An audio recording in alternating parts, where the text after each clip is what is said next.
সুনতিতে মাহফিল চলছে 19 দিন ব্যাপী। এইটা এলাকার ইতিহাস ঐতিহ্যের অংশ। আমি ওই দিনে বলেছিলাম এই বিষয়ে দুটি কথা।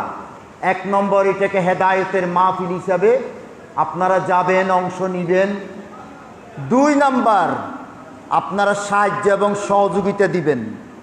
আপনাদের বটতলী স্টেশনের ব্যবসায়ী ভাইরা, আপনাদের পক্ষ থেকে একটি মোটা অঙ্ক ওখানে যাওয়া দরকার।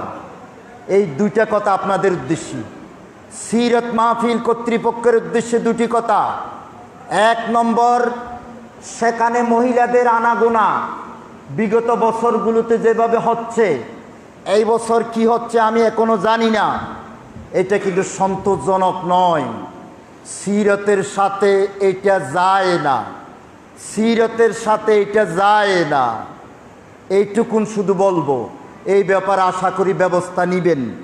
2 নম্বর কথা, শুনতে পেলাম এবছর কোয়ান্টাম নামক একটি জগা খিচুড়ি আমাদের মুসলমানদের জন্য ক্ষতিকর একটা সংস্থা। তারা যদি ধর্মের কথাটা একেবারে না বলতো, ডাক্তাররা চিকিৎসা করতেছে, ডাক্তাররা তো ধর্মের কথা বলে না। কোয়ান্টাম কিন্তু ধর্মের কথা যেহেতু বলেছে, আমি আর একটু পরে বিস্তারিত বলবো। তবে এই পর্যন্ত যে কথা বলবো, এই দেশের